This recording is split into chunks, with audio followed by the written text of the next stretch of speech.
మీ కాటే సుబ్రహ్మణ్యం, ప్రజాసేన అధ్యక్షుడిని, రామచంద్రాపురం నియోజకవర్గం. రామచంద్రాపురం నియోజకవర్గంలో గౌరవ రాష్ట్ర కార్మిక శాఖ మంత్రి వర్యులు వాసుశేఖర్ సుభాష్ గారు గెలిచి సుమారుగా 7 నెలల కాలం అవుతుంది. ఈ 7 నెలల కాలంలో రామచంద్రాపురం నియోజకవర్గంలో జరుగుతున్నటువంటి అభివృద్ధి కార్యక్రమాలు ఏమిటి? వాసుశేఖర్ సుభాష్ గారు గెలిచే వరకు రామచంద్రపురం నియోజకవర్గంలో పరిస్థితులు ఏంటి అంటే, గత పాలకులు ఈ రామచంద్రపురం నియోజకవర్గాన్ని పాలించేటప్పుడు సుభాష్ గారి కంటే ముందు ఏ పని కావాలన్నా డబ్బులు ఉండాలి, ఏ పని కావాలన్నా వాళ్ళ సొంత కులం అయి ఉండాలి. ఎక్కడా కూడా ఒక రోడ్డు వేసినటువంటి దాఖలాలు లేవు. ఎక్కడా కూడా ఏ గ్రామంలో కూడా సీసీ రోడ్లు లేవు, డ్రైనేజీలు లేవు, వాటర్ సదుపాయం లేనటువంటి పరిస్థితుల్లో మరి ఎన్నికలకు వెళ్ళడం, వాసుశెట్టి సుభాష్ గారు అఖండ మెజార్టీతో గెలవడం, ఈయన కార్మిక శాఖ మంత్రి అవ్వడం కూడా జరిగింది. అప్పటి నుంచి కూడా ఈ రామచంద్రాపురం నియోజకవర్గములో ఉండేటువంటి ఎవరైతే పేదవారు ఉన్నారో ఈ పేదవారి ఇంటిలో ప్రతి ఇంటికి ఒక పెద్ద కొడుకుగా వాసుశెట్టి సుభాష్ గారు మారిపోరు.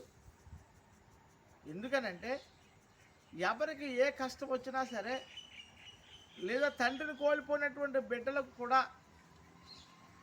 తన సొంత డబ్బులతో ఫీజులు కట్టి వాళ్ళకి విద్యను నేర్పించేటువంటి పరిస్థితి మన వాసుశెట్టి సుభాష్ గారు కల్పించారు.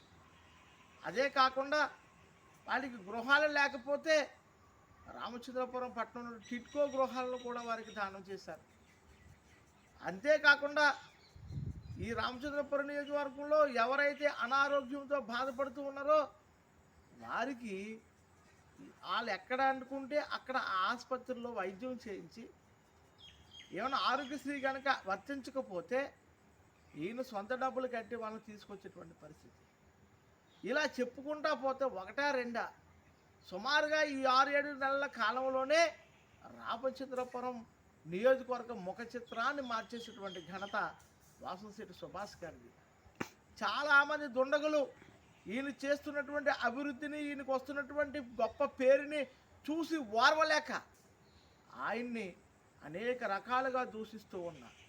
ఆయన వెనక ఉండేటువంటి పనిచేసేటువంటి ఒక సైన్యాన్ని అనేక రకాలుగా వీళ్ళు దూషిస్తూ ఉన్నారు. ఎక్కడ కూడా చెరగని ఆత్మస్థైర్యంతో ముందుకు వెళుతూ ఎక్కడ చూసినా, ఏ ఒక్క కాలనీలో చూసినా సీసీ రోడ్ల నిర్మాణం జరుగుతూ ఉంది.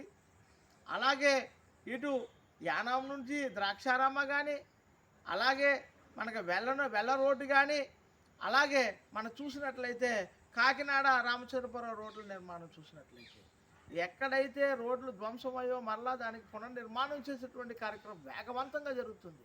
మరి గత పాలకులు ఈ రామచంద్రపురంలో రోడ్డు వేయాలంటే పర్సంటేజ్ ఎక్కువ అడిగేవారు. ఈ పర్సంటేజ్ ఆ కాంట్రాక్టులకి వీళ్ళకి సెట్ కాక ఆ రోడ్లు అలాగే శిథిలమైపోవడం. మాట్లాడితే గ్రాఫిక్స్లో రోడ్ల నిర్మాణం చూపించేవారు ఇక్కడ ఉన్నటువంటి కార్యకర్తలు కూడా.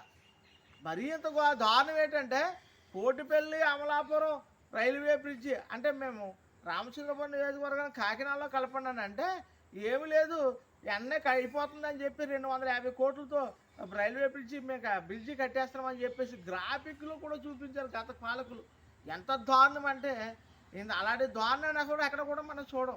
కానీ సుభాష్ గారు వాస్తవంలోకి ప్రజలకు తీసుకొచ్చి ఆయన ఏం చెప్పాడో అదే చేస్తూ ఉన్నాడు. ఇప్పుడు కూడా ఎవరికి కూడా మరి సొల్లు పళ్ళు కళ్ళు మాటలు చెప్పకుండా వాళ్ళకి ఆపదంటే ఆదుకోవడం, అలాగే ప్రభుత్వం నుంచి వచ్చేటువంటి ఏ పథకాలైనా సరే ఎవరైతే అర్హులు ఉన్నారో వాళ్ళందరికీ కూడా మరి పేద ధనిక కులం మతం వేరే పార్టీని కూడా చూడకుండా అందరికీ సమానంగా మరి ఈరోజుగా ఆయన తీసుకెళ్తూ ఉన్నాడు.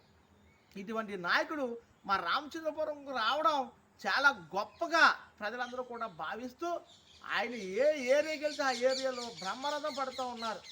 ప్రక్క నియోజకవర్గంలో ఉన్నటువంటి ప్రజలు కూడా మేము ఎప్పుడైనా గ్రామం వెళ్ళినప్పుడు మీరు ఎంతో అదృష్టం చేసుకున్నారు సుబ్రహ్మణ్యం, అటువంటి మంత్రి మీకు దొరకడం మీ అదృష్టం అంటూ ఉన్నారు. ఎందుకనంటే కనీసం మాకు మా ఇంట్లో ఎవరైనా చనిపోతే పలకరింపుకు వచ్చేటువంటి వాళ్ళు కూడా లేరండి. కానీ ఇక్కడ సుభాష్ గారు ఎవరన్నా చనిపోతే అక్కడ పలకరింపుకి వెళ్ళి ఆ కుటుంబాన్ని బిడ్డలకి చదువు చెప్పిస్తున్నాడు, వాళ్ళకి అనారోగ్యం పోతే ఆసుపత్రిలో చూపిస్తున్నాడు, వారికి ఆర్థికంగా మరి భరోసా కల్పిస్తూ ఉన్నాడు.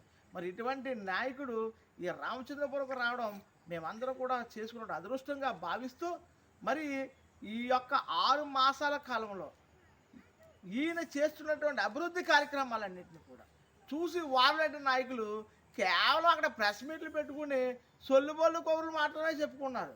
అలాగే ఇక్కడ మసకపల్లి బట్టలపాలెకి పరిసర ప్రాంతాల్లో ఒక పిచ్చి కుక్క కరిచేసింది ఒకరిని. ఆ పిచ్చి ఎక్కిపోయి అప్పటి నుంచి కూడా ఆడు ఇష్టాసారంగా సెల్ ఫోన్లు పెట్టుకుని మాట్లాడుతూ ఉంటాడు. పాపం ఏం చేస్తాడు, హాస్పిటల్కి వెళ్ళి కనీసం ఆ బొడ్డు చుట్టూ ఇంజక్షన్లు చేసుకుంటే ఆడు కనీసం ఆ పిచ్చన్నా తగును. ఆ పిచ్చి కుక్క మరికొంతమంది పిచ్చి కుక్కలు చేరి ఏం మరుగుతూ ఉంటాయి. కానీ ఇది రామచంద్రపురం నియోజకవర్గ ప్రతి ప్రజల్లోనూ కూడా ఒక చైతన్యంగా ఈరోజు మారిపోయింది. సుభాష్ అంటే ఒక శక్తి, సుభాష్ అంటే ఒక గొప్ప వ్యక్తి అనేటువంటి భావన రామచంద్రపురం నియోజకవర్గ ప్రతి వ్యక్తికి మారింది. ఇటువంటి పిచ్చి కుక్కలు ఎన్ని మురిగినా, ఎంతమంది ఈ ప్రతిపక్ష నాయకులు ఎన్ని మాట్లాడినా సుభాష్ గారు చేసినటువంటి అభివృద్ధే వారందరికీ సమాధానం అని చెప్తూ, ఈరోజు యువత ముఖ్యంగా ఈ రామచంద్ర గత పాలనలో మనం చూసాం, నియోజకవర్గంలో ఎక్కడ కూడా ఈ వాలంటీర్లు ఇలాంటి 5,000 రూపాయల ఉద్యోగాలు తప్ప ఒక డిగ్రీ చదువుకుని, ఎంబీఏ చదువుకుని, ఎంసీఏ చదువుకున్నట్టు 5,000 రూపాయలు అంటే బానిస బతుకులు. కానీ సుభాష్ గారు మరి స్టేట్లో ఉన్నటువంటి గొప్ప గొప్ప కంపెనీలు తీసుకొచ్చి మరి ఉద్యోగ మేళాలు నిర్వర్తించి వారందరికీ సుమారుగా 150 మంది 200 మంది వాళ్ళకి ఉద్యోగాలు వచ్చేటువంటి పరిస్థితి తీసుకొచ్చాడు. అదే కాకుండా మరి ఒక ఆరోగ్య శిబిరాన్ని ఒకటి ఏర్పాటు చేసి మరి ఎవరైతే దీర్ఘకాలిక వ్యాధులతోటి, హార్ట్ కంప్లైంట్లతోటి బాధపడుతున్నటువంటి చిన్నపిల్లలు ఉన్నారో వారి అందరూ కూడా పుట్టపర్తి షిరిడి సాయిబాబా ట్రస్ట్ వారిచే మరి అమౌంట్ ఏర్పాటు చేసి వారికి గుండె ఆపరేషన్లు కూడా ఉచితంగా చేయించినటువంటి గొప్ప వ్యక్తి, మనసున్నటువంటి వ్యక్తి మా వాసలశెట్టి సుభాష్ గారు. ఇటువంటి వ్యక్తి గురించి మాట్లాడే అర్హత మీకు ఉందా అని అడుగుతున్న ప్రతిపక్ష నాయకుల్ని. మీరు ఏదో కూర్చుని మరి వేదిక మీద కూర్చుని సొల్లుబొల్లు కోరులు మాట్లాడడానికే మీరు సరిపోతారు తప్ప ఇన్ని పనులు ఎప్పుడో మీరు 5 సంవత్సరాలు చేయవలసిన పనులు 6 మాసాల్లో 7 మాసాల్లోనే చేసి ఈరోజు మీ అందరికీ అభివృద్ధి అంటే ఏంటో దిక్సూచిగా మారాడు వాసలశెట్టి సుభాష్ గారు. ఇది అందరూ కూడా మీరు గుర్తించాలి. మరి ఇక్కడ నేను రాజపల్లి నియోజకవర్గంలో ఉన్నటువంటి ప్రజలందరికీ చెప్తున్నాను, మీరు కులం చూడొద్దు, మతం చూడొద్దు, ముఖ్యంగా పార్టీని కూడా చూడొద్దు. ఆ పార్టీల్లో ప్రతిపక్ష పార్టీలు మీరు ఎంతకాలం ఉన్నా మీ బ్రతుకు అంత ఎక్కడున్నారో మీరు అక్కడే ఉంటుంది. మీ బ్రతుకులకు ఎదిగిదనేటువంటిది లేదు. కానీ ఒక్కసారి మీరు మనసు మార్చుకుని రండి, సుభాష్ గారితో జత కట్టండి, మరలా జీవితాంతకాలం ఆయన స్నేహాన్ని మీరు కోరుకుంటారు. మీకు ఏ కష్టం వచ్చినా సార్ మీకు అండగా ఉంటారు. ఖచ్చితంగా ఇటువంటి వ్యక్తికి మనం అందరం కూడా మరి మహిళలు కానీ పెద్దవారు కానీ ప్రతి ఒక్కరు కూడా అండగా నిలబడి మరిన్న ఈ 5 సంవత్సరాలు మరింతగా మన రామచంద్రపురం నియోజకవర్గం అభివృద్ధి చేసుకోవడానికి అడుగులేద్దామని మీ అందరిని కోరుకుంటూ మీ కాటే సుబ్రహ్మణ్యం.